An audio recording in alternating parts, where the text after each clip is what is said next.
Olá, sejam bem-vindos a mais uma aula em casa. Como nós estamos no estúdio, respeitando os protocolos de segurança, eu vou higienizar as minhas mãos, retirar a máscara pelo elástico, higienizar novamente as mãos, para a gente dar início à nossa aula em casa. Eu sou a professora Alexandra, professora pedagoga do 1º a 5º ano, e hoje eu trago para vocês uma aula do 5º ano, que é sobre contos de assombração. É uma leitura compartilhada do conto da Maria Angula. Vou fazer com vocês essa leitura, mas antes nós vamos dar início a essa leitura compartilhada com algumas perguntas para vocês refletirem aí em casa. Vocês já leram, já ouviram várias histórias no decorrer, né? Alunos do 5º ano, durante todos esses anos, vocês já leram, já ouviram várias histórias,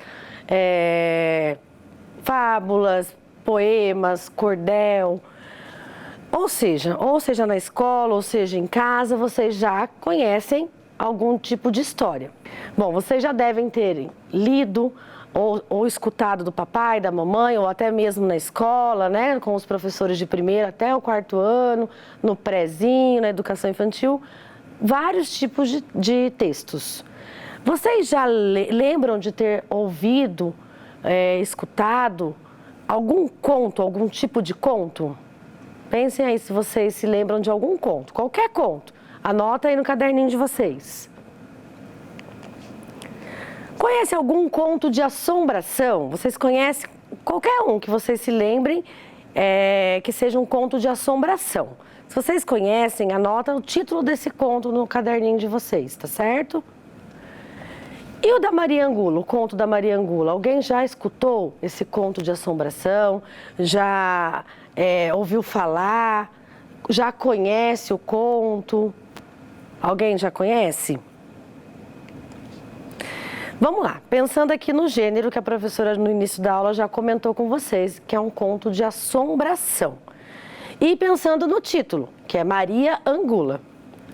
Do que vocês acham que esse conto vai falar? Anota no caderninho de vocês essas antecipações, para que depois, no final da nossa aula, vocês possam olhar lá e ver se as antecipações que vocês fizeram, o que vocês pensaram que ia acontecer, realmente aconteceu, se aconteceu alguma coisa diferente, se foi totalmente diferente do que vocês pensaram no início com o que de fato aconteceu.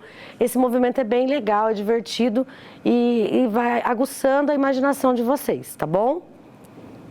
O que vocês acham que esse conto vai falar? Agora nós vamos dar início ao nosso conto, Maria Angula. Maria Angula era uma menina alegre e viva, filha de um fazendeiro de Caímbe. Era louca por uma fofoca e vivia fazendo intriga com os amigos para jogá-los um contra os outros. Por isso, tinha fama de leve trás, linguaruda e era chamada de moleca fofoqueira. Assim, viveu Maria Angula até os 16 anos, dedicada a armar confusão entre os vizinhos, sem ter tempo para aprender a cuidar da casa e a preparar pratos saborosos. Quando Maria Angula se casou, começaram os seus problemas. No primeiro dia, o marido pediu-lhe que fizesse uma sopa de pão com miúdos. Mas ela não tinha a menor ideia de como preparar esse prato. E aí, gente? O que vocês entendem que é essa fama de leve trás, linguaruda?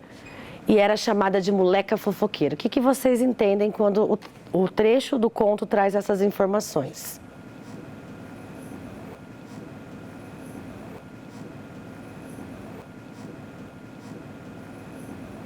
Isso mesmo, gente.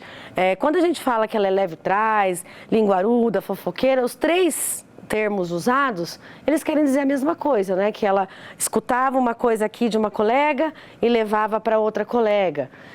Que ela gostava de fazer fofoca, a amiga falava para ela uma coisa, ela ia lá e contava para outra, né? Por isso fofoqueira, por isso leve trás, linguaruda porque ela gostava de falar demais, falar até inclusive o que não era para falar. E por que quando Maria Angula se casou, ela começou a ter problemas? Por que vocês acham que ela começou a ter essas dificuldades a partir do momento que se casou?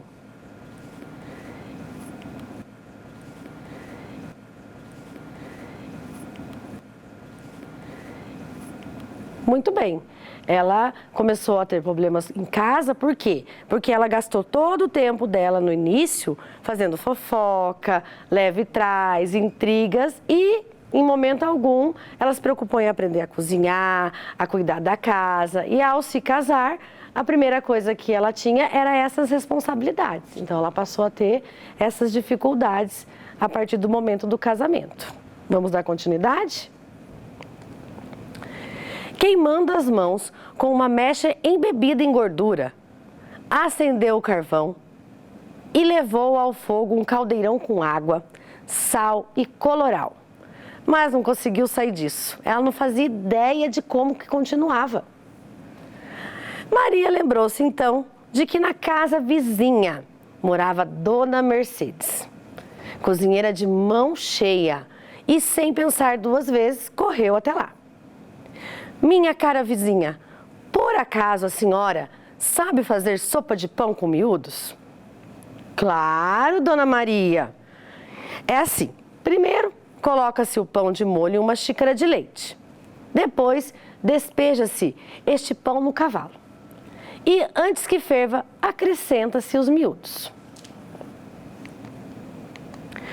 E agora, gente, o que Maria Angula queria com Dona Mercedes? O que ela queria com a Dona Mercedes? Ela queria o quê? Queria que a Dona Mercedes ensinasse ela, né, a cozinhar aquela sopa de miúdos que ela não fazia ideia de como fazer, né? Então ela foi correndo, sabendo que a Dona Mercedes era conhecida como uma cozinheira de mão cheia, ela foi lá pedir a ajuda da vizinha. E agora que a Dona Mercedes ensinou a Maria Angula a fazer a sopa de miúdos, o que vocês acham que vai acontecer a partir de agora? Ela foi lá, ensinou ela a fazer, o que a Maria Angula vai fazer? Vamos ver? Só isso? Ah, só isso mesmo, a Dona Mercedes respondeu. Ah, disse Maria Angula, mas isso eu já sabia. E voou para a sua cozinha, a fim de não esquecer a receita. No dia seguinte, como o marido lhe pediu que fizesse um ensopado de batatas com toicinho, a história se repetiu. Dona Mercedes, a senhora sabe como se faz o ensopado de batatas com toicinho? E exatamente como da outra vez, tão logo a sua boa amiga lhe deu todas as explicações, Maria Angula exclamou. Ah, é só isso? Ah, mas isso eu já sabia. E correu imediatamente para casa a fim de prepará-lo. Como isso acontecia todas as manhãs, Dona Mercedes acabou se enfezando. Maria Angula vinha sempre com a mesma história. Ah, é assim que faz arroz com carneiro? Ah, mas isso eu já sabia. Ah, é assim que se prepara uma dobradinha? Ah, mas isso eu já sabia. Por isso a mulher decidiu lhe dar-lhe uma lição. E no dia seguinte, Dona Mercedinha, o que deseja, Dona Maria? Nada, querida. Só que meu marido, ele quer comer no jantar caldos de tripas e bucho. E eu, mas isso é fácil demais, disse Dona Mercedes. E antes que Maria Angula interrompesse, ela continuou. O que você entendeu quando no texto foi dito que Dona Mercedes acabou se enfezando? Nessa leitura que a gente fez agora, tem um trecho que fala que a Dona Mercedes se enfezou, naquela atitude da Maria Angula. O que vocês entenderam com relação a esse enfezou? Exatamente, muito bem. Quando o texto diz que Dona Mercedes se enfezou, quer dizer que a Dona Mercedes cansou daquela situação onde Maria Angula ia lá, perguntava para ela como que fazia a receita, ela na maior boa vontade ensinava, e ao invés da Maria Angula agradecer, né, muito obrigado por ter me ensinado, ela falava, mas isso eu já sabia. E aí a Dona Mercedes acabou ficando enfezada, chateada, brava com aquela falta de agradecimento por parte da Maria Angula. E Dona Mercedes resolveu dar uma lição na Maria Angula. O que seria dar uma lição? Vocês imaginam o que é dar uma lição? Vocês acham que é fazer uma tarefa, dar uma atividade para ela fazer? O que seria dar uma lição a Maria Angula?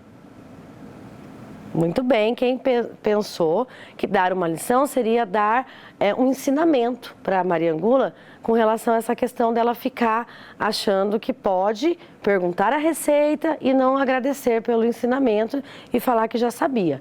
Então, a Dona Mercedes, ela quer ensinar, né, a Maria Angula que ela precisa ser mais humilde. Olha, muito obrigada, eu não sabia, a senhora me ensinou.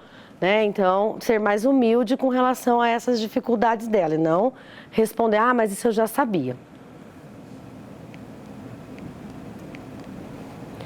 O que será que Dona Mercedes vai fazer para ensinar essa lição para Maria Angula? O que vocês acham que a Dona Mercedes vai fazer para ensinar a Maria Angula que ela não pode ser mal agradecida, que ela precisa agradecer esses ensinamentos? Agora a gente vai ver juntos. O que vocês acham que ela irá fazer? Vamos lá? Veja, vá ao cemitério levando um facão bem afiado. Depois, espere chegar o último defunto do dia. E sem que ninguém a veja, retire as tripas e o estômago dele. Ao chegar em casa, lave-os muito bem e cozinhe com água, sal e cebolas. Depois de ferver uns 10 minutos, acrescente alguns grãos de amendoim e está pronto. E é o prato mais saboroso que existe. Ah, disse Maria Angula, é só? Mas isso eu já sabia. E num piscar de olhos, estava ela no cemitério, esperando pela chegada do defunto mais fresquinho. Quando já não havia mais ninguém por perto, dirigiu-se em silêncio à tumba escolhida. Tirou a terra que cobria o caixão. Levantou a tampa e ali estava o pavoroso semblante do defunto. Ela teve ímpetos de fugir, mas o próprio medo a deteve ali. Tremendo dos pés à cabeça, pegou o facão e cravou 1, 2, 3 vezes na barriga do defunto. E com desespero, arrancou-lhe as tripas e o estômago. Então, voltou correndo para casa. Nervosa, cansada, logo que conseguiu recuperar a calma, ela preparou a janta macabra, que sem saber, o marido comeu lambendo os beiços. Na mesma noite, quando Maria Angula e o marido dormiam, escutaram-se uns gemidos nas redondezas. Ela acordou sobressaltada. O vento zumbia misteriosamente nas janelas, sacudindo-as. E de fora vinham os ruídos muito estranhos, de meter medo em qualquer um. De súbito, Maria Angula começou a ouvir um rangido nas escadas. Eram os passos de alguém que subia em direção ao seu quarto, com um andar dificultoso e retumbante, e que se deteve diante da porta. Fez-se um minuto eterno de silêncio e logo depois Maria Angula viu um resplendor fosforescente de O que será que a Maria Angula está prestes a ver na porta do seu quarto? O que vocês acham que ela vai ver agora na porta do quarto dela, gente? Era um fosforescente de um fantasma. Um grito surdo e prolongado paralisou-a. Maria Angula, devolva as minhas tripas e o meu estômago que você roubou da Santa Sepultura. Maria Angula sentou-se na cama, horrorizada e com os olhos esbugalhados, de tanto medo. Viu a porta se abrir, empurrada lentamente por essa figura luminosa e desencarnada. A mulher perdeu a fala. Ali diante dela estava o defunto que avançava mostrando-lhe o seu semblante rígido e o seu ventre esvaziado. Mariangula, devolva as minhas tripas e o meu estômago, que você roubou da Santa Sepultura. Aterrorizada, ela escondeu-se debaixo das cobertas para não ver. Mas imediatamente ela sentiu umas mãos frias e ossudas puxarem-na pelas pernas e arrastarem-na pelo corredor. E gritando, Mariangula, devolva as minhas tripas e o meu estômago, que você roubou da Santa Sepultura. E agora, gente, o que vocês acham que vai acontecer? Como que a Mariangula vai se safar dessa situação? O que vocês acham? Pensem aí, que a gente já vai ver junto o que vai acontecer. Vamos lá? Quando Manuel acordou, não encontrou mais a esposa.